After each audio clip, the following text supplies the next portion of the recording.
os microfones dos participantes, eles estão silenciados. Então, caso tenha alguma pergunta a fazer, eu peço que utilizem o chat aqui no canto inferior direito da tela, ok?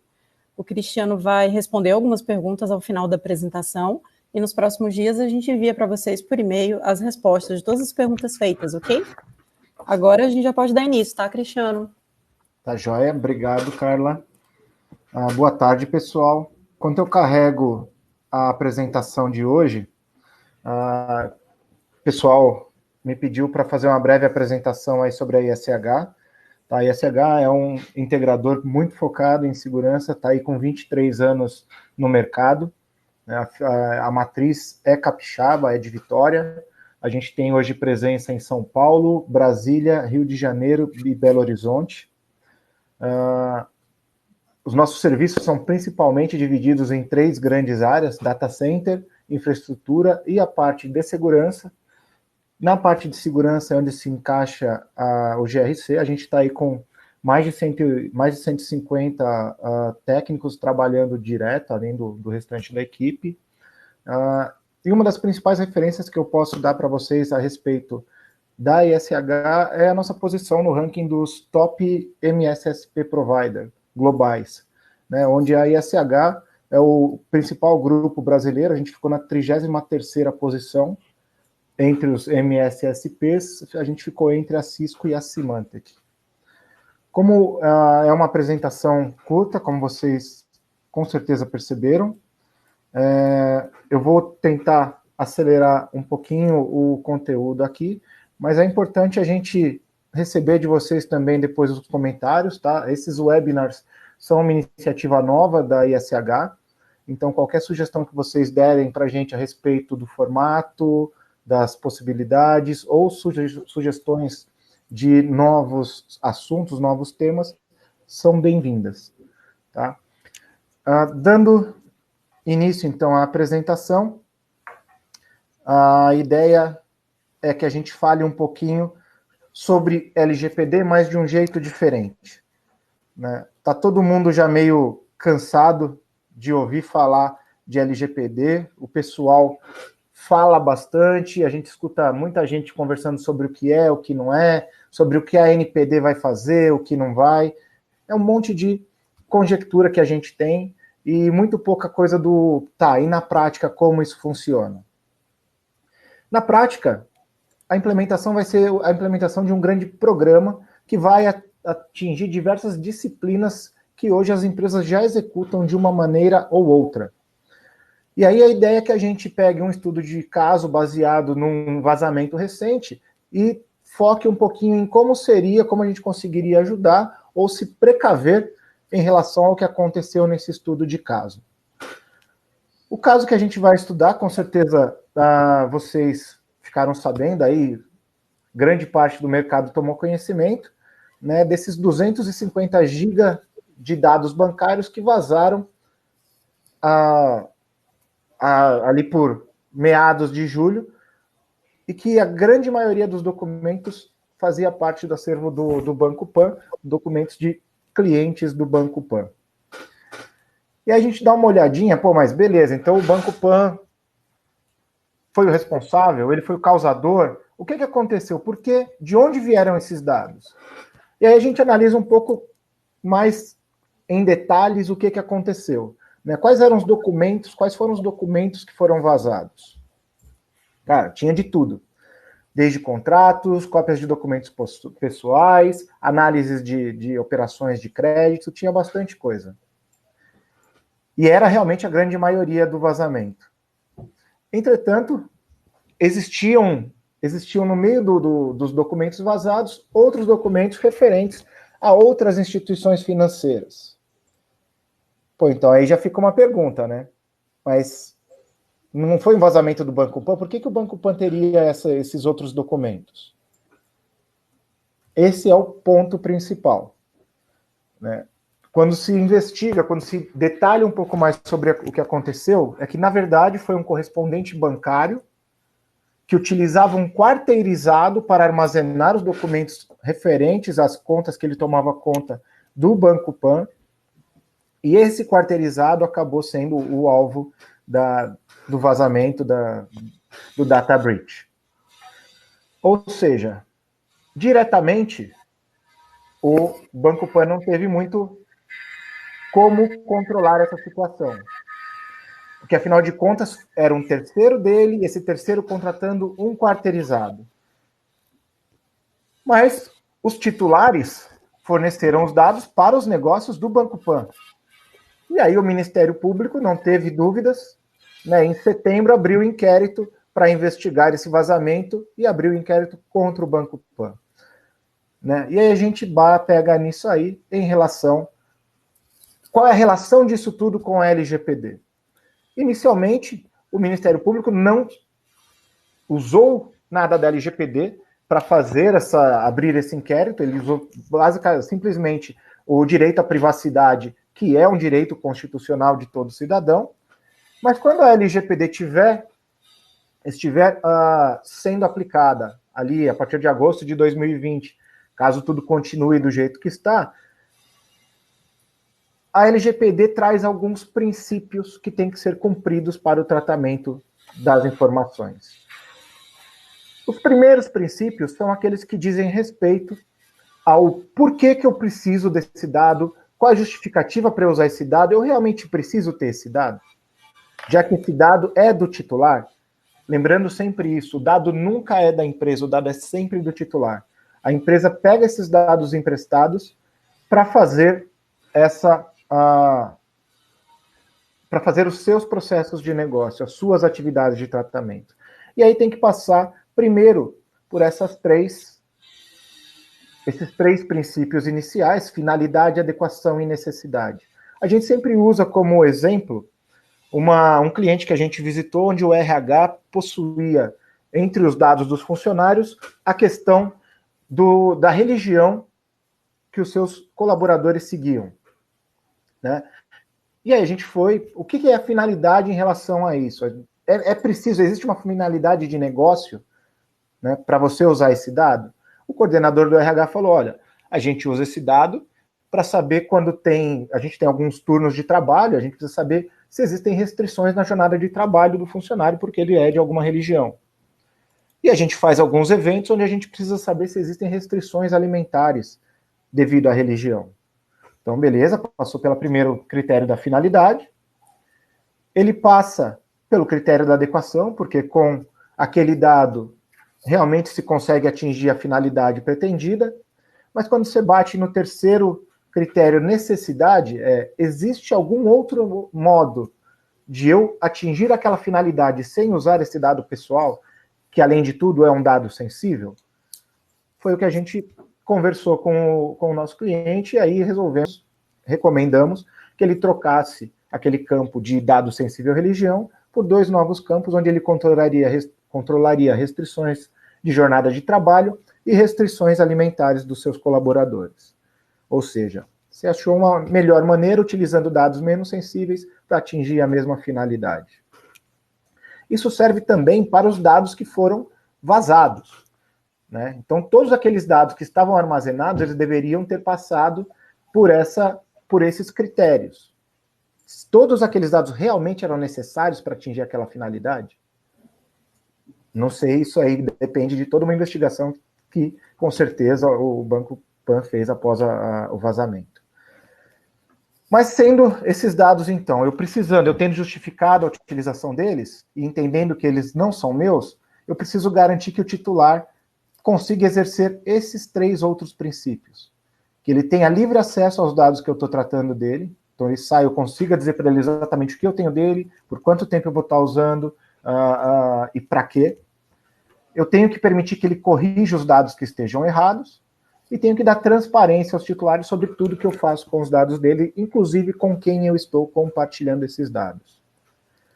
E sendo bens de terceiros que eu estou utilizando, eu tenho que garantir a segurança e a prevenção. E é aqui onde a gente bate na questão também da solidariedade, que a lei define entre controlador, no caso o Banco Pan, e os operadores, no caso o correspondente bancário. A lei não define a separação de responsabilidade entre um e outro. Você, como dono do dado, utilizando o dado para o seu propósito de negócio. Se você compartilha aquele dado com um terceiro, você também é responsável, é corresponsável pelo que acontecer com esse dado. E aí a gente tem os outros princípios, que são a não discriminação, né, não poder utilizar esse dado para discriminar o titular, e a responsabilidade, que é o que diz que não basta você estar em conformidade com a lei, você precisa provar que você está em conformidade com a lei. É onde a gente tem que garantir que a gente gera evidências de que estamos em conformidade. Entre essas evidências, teriam todas as questões relacionadas aos controles de segurança utilizados pelos terceiros que eu estou utilizando, pelos operadores, inclusive questões como auditorias de segurança, análise de risco em cima dos terceiros, cláusulas contratuais estabelecidas. Então, essa relação entre controladores e operadores vai crescer muito em importância com essa questão da LGPD. E quando a gente fala do processo de adequação para chegar ao que a lei exige, a gente tem que esquecer a ideia de projeto. LGPD não é um projeto, é um programa. Ele não tem começo, meio e fim. Ele tem começo, implementação e manutenção ao longo do restante da operação da empresa. Todo mundo que olhar essa adequação como um projeto, ou encarar como um projeto, tem grandes chances de, depois de um ano, depois de um certo período, ter que rever tudo novamente, porque a dinâmica do negócio, a dinâmica do ambiente de negócios em que a empresa está envolvida e a dinâmica da própria legislação pode acabar tornando inadequados os esforços que a gente fez até o momento, ou que a gente vai fazer até agosto de 2020. O programa de privacidade ele é estabelecido em 3 níveis. Então, a gente tem a primeira parte com o comprometimento da organização, que basicamente é como a estrutura e a cultura da empresa vão estar relacionadas com a privacidade, o quão importante é a privacidade para a empresa, faz parte dos meus objetivos estratégicos ou não, vai para a missão, vai para a visão, todas essas questões, os papéis e responsabilidades definidos, inclusive o papel do encarregado ou DPO, e toda a estrutura de reporte interna que a gente tem que estabelecer antes de que a gente tenha incidentes ou suspeitas de incidentes, ou mesmo a monitoração dos controles. Com a organização preparada, então, estruturada para a privacidade, a gente entra na questão dos controles do programa, que vão desde o inventário de dados pessoais, que é muito mais do que um simples mapeamento de dados, mas é o relacionamento disso com as questões exigidas pela lei, passando pelas políticas de manuseio, que inclui toda a documentação, novas cláusulas, padrão, tudo que tem a ver com parte documental, a revisão dos processos de análise de risco e de resposta a incidentes, para incluir todas as particularidades que envolvem incidentes e riscos de privacidade, o treinamento e conscientização de todos os colaboradores e envolvidos, e aí não só treinar, mas também conseguir garantir que o treinamento foi aplicado, que os colaboradores tiveram boa performance nos treinamentos e guardar todas essas evidências, a parte de comunicação externa com o mercado e a parte da gestão dos terceiros. E cada uma dessas atividades que vão entrando, elas entram direto num ciclo de melhoria contínua, no PDCA, através de um plano de supervisão e revisão, e a revisão dos controles como um todo. A gente vai focar, devido à questão da análise do caso, nessa gestão de terceiros, então.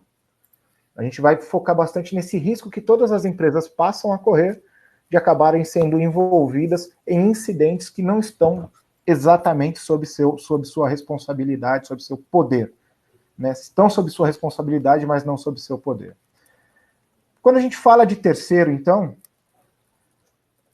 a gente fala basicamente de 3 grandes áreas.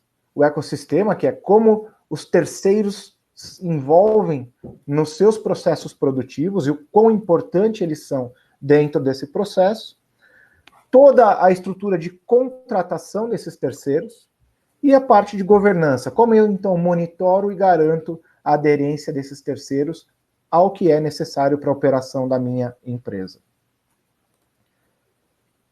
Quando eu falo do ecossistema, é aquela questão, não adianta eu tentar entender como o terceiro se relaciona à minha empresa, se eu antes não tiver documentado a minha empresa, se eu não conhecer a minha empresa.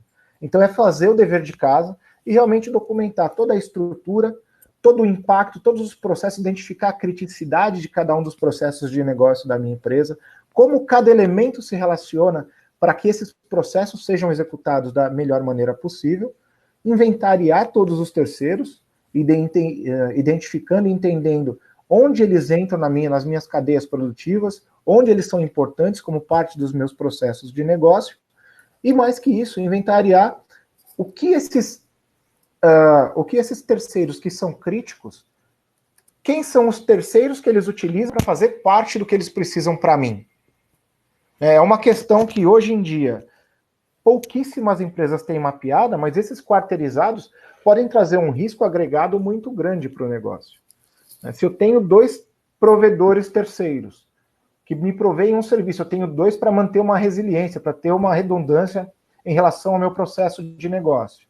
Se esses caras utilizam um mesmo quarteirizado, olha o risco que eu estou correndo caso esse quarteirizado único, se eu sofra um ataque, eu tenha algum impacto, alguma paralisação. Então, esse mapeamento todo faz parte também da parte do ecossistema. Qual é o risco agregado que os quarteirizados estão me trazendo? Em relação ao processo de contratação, é o que a maioria das empresas já tem bem definido, né, que é documentar todas as expectativas de performance e níveis de serviço e também configurar ou documentar as questões relativas à proteção de dados. A gente foca, por causa da LGPD, nos dados pessoais. Mas você tem vários outros dados que são compartilhados e hoje em dia não estão sendo, talvez, devidamente protegidos pelos terceiros que vocês estão utilizando. E aí configurar as métricas pelos quais esses terceiros vão ser avaliados, estabelecer todas as penalidades de SLA e aí estabelecer também essas regras para essa contratação de quarteirizados ou quintos nessa cadeia. Como isso vai ser feito? Eu preciso ser avisado, eu preciso saber quando houver uma mudança disso, porque existe uma mudança no perfil de risco que está sendo apresentado para a minha empresa. Na parte de governança, é a gente catalogar, então, todo o ciclo de vida desse relacionamento e conseguir gerenciar isso de antes da contratação até o final do relacionamento, avaliar, de acordo com o inventário que eu fiz, a criticidade de cada um desses terceiros, e de acordo com a criticidade dos terceiros, eu identificar e gerenciar os riscos que eles me apresentam, não só os riscos de segurança, mas todos os outros espectros de risco que podem ser trazidos ou aumentados por conta dessa relação com o terceiro, utilizando esse contexto de negócio para a gente realmente dedicar mais tempo, mais atenção a quem é mais crítico, estabelecendo diferentes maneiras de a gente validar e auditar esses relacionamentos, avaliar a adequação do tratamento de risco, né? Não basta eu ir lá e dizer para o cara que você precisa seguir esses padrões, você precisa implementar esses controles. Eu tenho que conseguir avaliar isso pode ser feito de diferentes maneiras, de acordo com a criticidade, até o ponto de eu resolver que tem fornecedores críticos o suficiente para que eu faça o monitoramento contínuo da performance de risco e da exposição de risco desse terceiro em relação ao que ele apresenta para a minha empresa. E aí, quando a gente fala de monitoração de terceiros, é a questão da gente chegar até o ponto de realmente beleza, ao invés de só fazer isso periodicamente, eu consegui seguir isso no dia a dia desse pessoal. Como isso funciona? Bom, todo mundo conhece as questões relativas a como eu avalio os meus terceiros. Eu envio para eles relatórios periódicos, questionários periódicos que eles respondem, eles fazem um self-attestment dos controles que estão sendo implementados. Depois que eles fazem isso, eu posso também fazer uma auditoria em cima de tudo isso está definido no contrato ou não? E mais que isso, a gente conseguir realmente seguir continuamente a monitoração fazer a monitoração contínua desse pessoal, com base na exposição que eles apresentam à web. Essa ferramenta é uma ferramenta que a gente está trazendo aí em parceria com a RSA. A gente é uma ferramenta de inteligência artificial, onde você entra quais são os seus fornecedores críticos, os seus terceiros críticos, e essa ferramenta vai fazer toda uma varredura na internet sobre a postura dessa empresa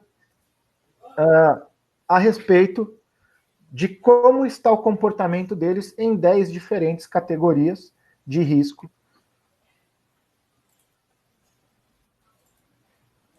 Opa, eu acabei pulando uma parte, por isso que não estava direito.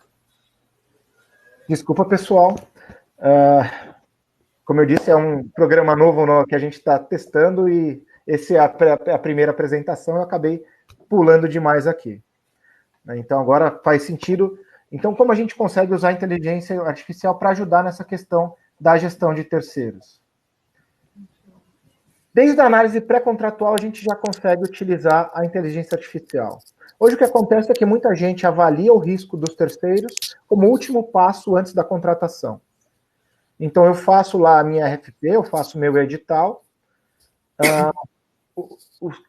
De quem for selecionado, eu vou fazer a avaliação de risco. O que a gente pode fazer é utilizar a inteligência artificial para, antes dessa contratação, já fazer a varredura de todos os meus principais concorrentes e auxiliar no processo de decisão antes que ele tenha sido tomado. Então, eu posso pegar, por exemplo, meus 5 concorrentes principais, fazer essa avaliação de risco, de exposição ao risco dentro da internet. Essa exposição ao risco, ela passa por diversos domínios, então, desde a parte de a política de patching de software, a política de aplicações web, ou risco de aplicações web, a parte de risco em relação à criptografia web, a parte de threat intelligence, toda a questão de eventos passados com perdas de dados, a defensibilidade do ambiente em si, do meu terceiro. Todas essas questões são analisadas, mapeadas e são ranqueadas de acordo com pesos que vão ser importantes para vocês, os pesos definidos por vocês. E aí eu consigo, entre todos os meus concorrentes, dar uma nota para eles e ajudar no processo de decisão. Aí, beleza, passamos por essa fase. Vamos, então, fazer o contrato. Para fazer esse contrato, vamos pegar esse pessoal e vamos identificar quais são os quarteirizados. Essa mesma ferramenta pode fazer toda essa varredura e identificar quais são os quarteirizados que esses caras estão utilizando dentro dos serviços de internet. Lembrando sempre que é o uso de inteligência artificial na internet, então eu não estou mapeando aqui um quarteirizado de segurança que o meu terceiro está usando, mas sim quem ele está usando para prestar os seus serviços dentro da internet. São os quarteirizados que a gente está levantando, inclusive para levantar questões do tipo, beleza, esse meu dado ele continua no Brasil? Ou ele foi para o exterior? Como ele está distribuído? Qual é a concentração de risco que eu tenho porque eu tenho os terceiros utilizando o mesmo quarteirizado? Todas essas questões a gente consegue responder utilizando também essa ferramenta.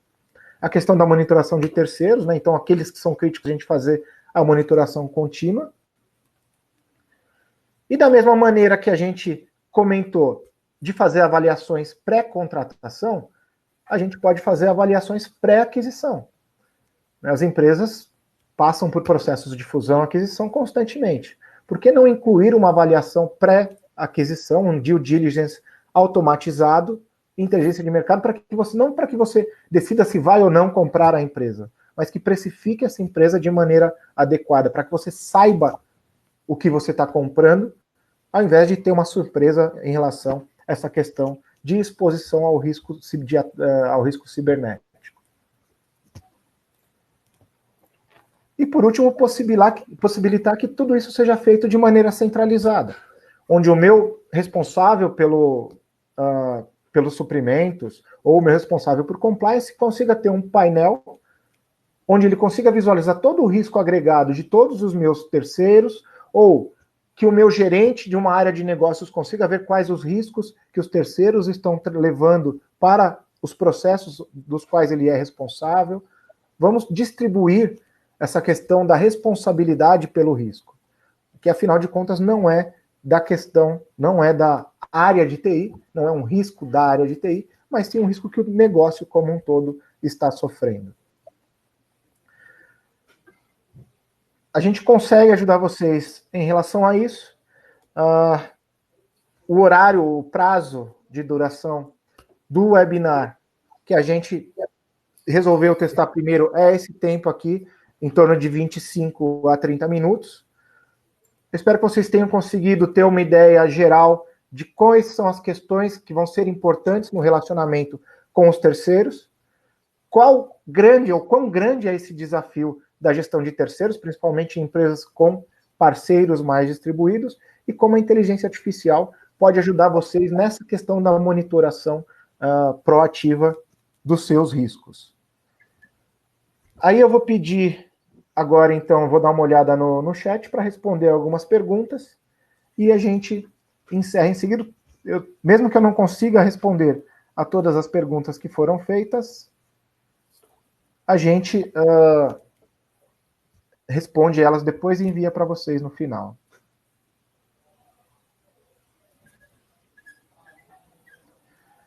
O Fábio pergunta, referente à estrutura organizacional, qual é o melhor posicionamento hierárquico para o DPO? Diretoria, gerência, coordenadoria ou ligado ao presidente? Fábio, e todos os outros, obrigado pela pergunta, é uma pergunta bacana, mas a resposta hoje é, depende. Vai depender muito de como a ANPD passar a atuar. Se a pergunta fosse relativa à GDPR, seria ligado ao presidente em uma posição independente. Mas essa questão da independência ela ainda não foi regulamentada pela ANPD, então ainda é muito aberto. O que a gente recomenda é que seja alguém com poder de decisão e que não tenha ou não sofra questões de conflito de interesse com a operação.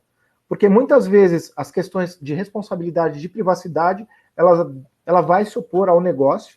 É lógico que ninguém vai entrar em confronto com o negócio, mas o DPO ele também não pode estar atrelado a essas decisões. Ele tem que conseguir, de maneira independente, colocar a sua visão e, de maneira independente, acessar e comunicar a ANPD nos casos em que forem necessários, tanto para reportar incidentes, quanto para fazer consultas relativas a atividades de processamento de dados. Caracteriza conflito de interesse se o DPO esteja vinculado à diretoria de GRC? Tudo depende de qual estrutura esse DPO tiver montado. Eu diria que assim, a parte de compliance seria que faria mais sentido para estar um DPO. Mas isso vai variar de empresa para empresa. O ideal é que a gente passe por um processo de definição do seu programa de privacidade e aí a gente consegue identificar melhor qual é o caso exato para você.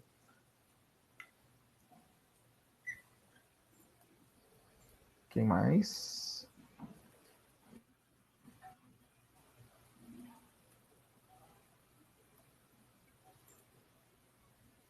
Bom, pessoal, eu acho que a gente está chegando no final do nosso horário. Eu vou dar uma olhada nas demais perguntas. Agradeço demais a presença de vocês e com certeza a gente agradece, como empresa, qualquer sugestão e recomendação em relação ao tempo dos webinars, a novos temas, novos assuntos, novas modalidades. O que vocês puderem recomendar para a gente será muito bem-vindo. Carla, você tem algum último recado? Só agradecer a presença de todos. Em breve a gente vai mandar uma pesquisa de satisfação, receber essas indicações de sugestão para temas, enfim. E a gente agradece a presença de todos, tá? Uma boa tarde. Obrigado, pessoal, pelo tempo de vocês. Até mais.